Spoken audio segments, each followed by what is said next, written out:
শুভেন্দুকে সে মুসলমানদের ধর্ম পরিবর্তনের কথা বলার অধিকার পায় কোথায়? সে কে? আমরা বুঝ আসে না। আমরা নবীর অনুসারী, হযরত মুহাম্মদ সাল্লাল্লাহু আলাইহি সাল্লামের আমরা অনুসারী।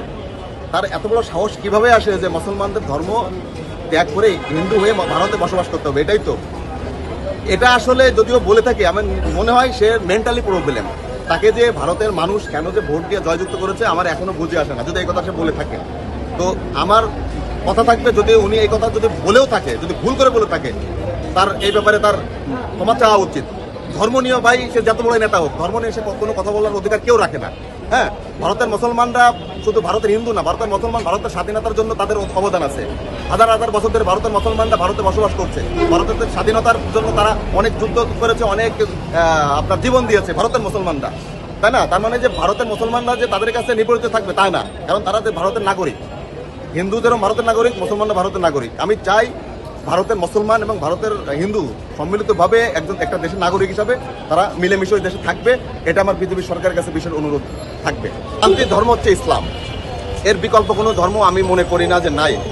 শান্তিতে ইসলাম বেস্ট। তো আসলে ইসলাম যারা মুসলিম প্রকৃত, তারা কিন্তু কখনো কোনো জ্ঞানজাম, মারামারি, হানাহানি এগুলো পছন্দ করে না। তো আপনি যেটা বললেন যে ভারতের বিজেপি সরকার ইসলাম বিদ্বেষী, অবভিয়াসলি তারা ইসলাম বিদ্বেষী, কারণ তাদের কার্যক্রম কর্মকাণ্ড দেখলে এটা শুধু আমরা না, সারা বিশ্বের মানুষ বোঝে।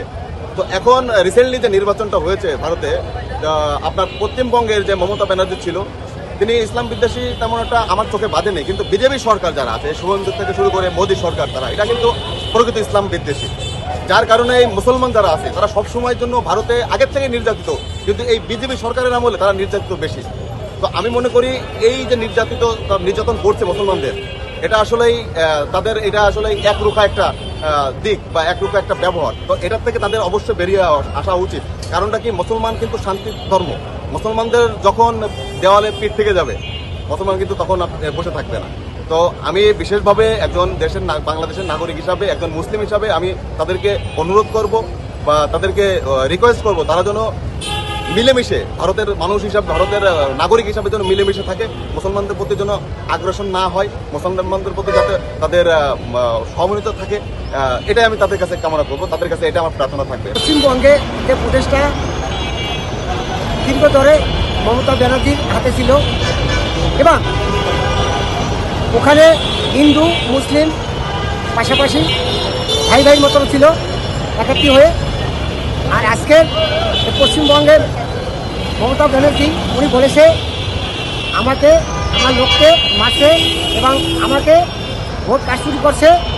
হ্যাঁ, তাহলে আমি মনে করি এখানে মমতা ব্যানার্জি হারানো না, এখানে মুসলিম কান্ট্রি যে ওই পশ্চিমবঙ্গের যে মুসলমান আছে এখন হারানো।